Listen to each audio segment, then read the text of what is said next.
চোখ রাখবো পরের খবরে। দিল্লির উদ্দেশ্যে রওনা আরজিকর কাণ্ডে নির্যাতিতার বাবা মা।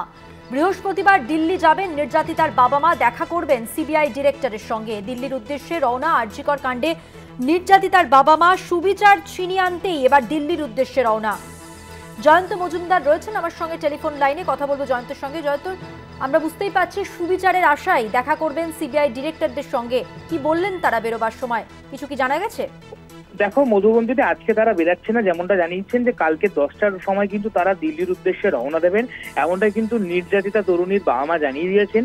এবং মূলত যেমনটা প্রশ্ন উঠে আসছিল, এর আগেও আমরা দেখেছিলাম যে সিবিআই এর যে তদন্ত করেছে সেই তদন্তের প্রতি কিন্তু অসন্তোষ প্রকাশ করেছিলেন আরজিকর কাণ্ডে নির্যাতিতা তরুণীর বাবা এবং মা।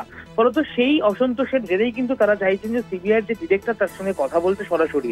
এর আগে তারা মেল করে জানিয়েছেন সিবিআই পর্যন্ত কোনো প্রত্যুত্তর পাওয়া যায়নি, আর সেই কারণেই তারা চাইছেন যে এই বিষয়টা একদম সরাসরি ভাবে দেখা করে মীমাংসা করতে, এবং সেই কারণে কিন্তু তারা দিল্লির উদ্দেশ্যে রওনা দেবেন আগামীকাল, এমনটা কিন্তু তারা জানিয়ে দিয়েছেন।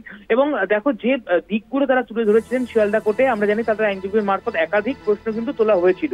সেই প্রশ্নগুলো নিয়েই মূলত কিন্তু তারা আলোচনা করতে চাইছেন, সরাসরি ক্যামেরার সামনে না বললেও তো কিন্তু প্রাথমিকভাবে সেটা কিন্তু অনুমান করা যেতেই পারে। মধুবন্তী, ধন্যবাদ। কথা বললাম প্রতিনিধি জয়ন্ত মজুমদারের সঙ্গে। সুবিচার ছিনিয়ে নিতে এবার দিল্লির উদ্দেশ্যে রওনা হবেন আগামীকাল আরজিকর কাণ্ডে নির্যাতিতার বাবা মা, দেখা করবেন সিবিআই এর ডিরেক্টরের সঙ্গে।